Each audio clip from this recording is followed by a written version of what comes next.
We at Mo Casey are excited to be here to host this roundtable discussion today of business officials and superintendents from around the state as they begin to discuss the implications of House Bill 3 on their budget planning for the 2020-2021 school year and beyond. On behalf of Mo Casey, we welcome the members of the Texas School Policy Network. My name is Paige Maloney. I will serve as the moderator for this panel. How have the changes from the 86th legislative session impacted budget planning for school districts? We're trying to figure out where we are now so I can also start estimating for next year. We're opening 3 new campuses, and so we're hiring already for these new campuses. Our budget season has already started. Just being from a smaller district, it's been kind of consuming the material and then all the changes. We also are a July 1 fiscal year, so that even as we concluded the legislative session last year, we put the new meaning to good faith in trying to get everything done and a budget approved by the end of June. So just trying to interpret things and understand how to apply things in the best manner. It's been our biggest challenge. I was just going to add that it's all going to be based on what's going to happen, and we don't know what's going to happen. Like you had to adopt a budget before you ever really knew what the true requirements were. So at least we've had 1 year now. We hope that this coming year we've had a little learning curve and more information has come out. But there's still some elements out there that we don't know. Well, on this topic of teacher compensation, let's talk a little bit about what are next steps for planning for the teacher incentive allotment. That amount of money is huge for us. You know, that's a big impact for our teachers, and certainly would be a morale builder. And it also makes you so much more competitive A with someone retention that's builder, not, yes. which is the whole goal of it.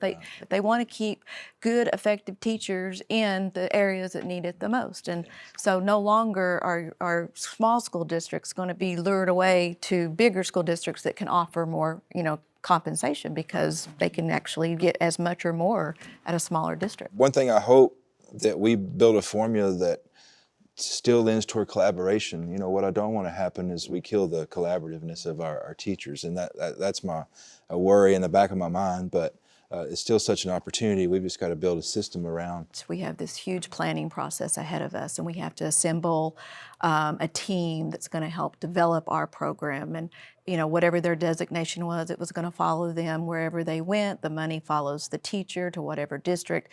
And so we're excited about that work.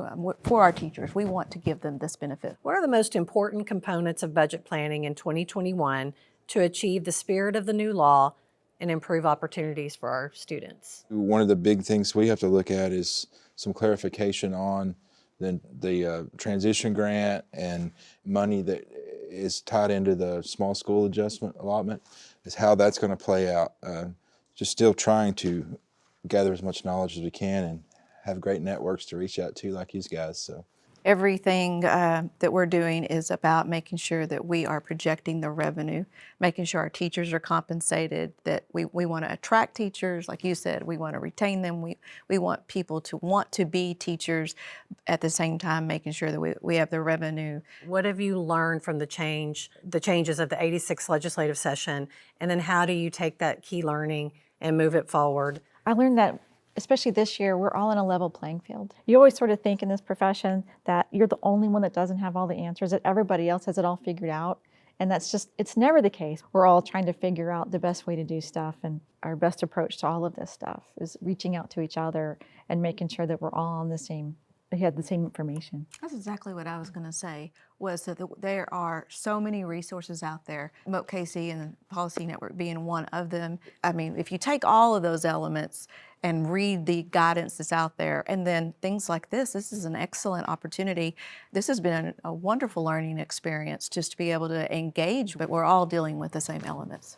You know, we get frustrated sometimes about some of the new requirements that come in, and at the end of the day, we're here to do what's best for kids and provide the resources needed so our kids can be successful. And I'll keep the patience there to make that happen every day, and go through those things. I hope this continues and we have more of these in the future.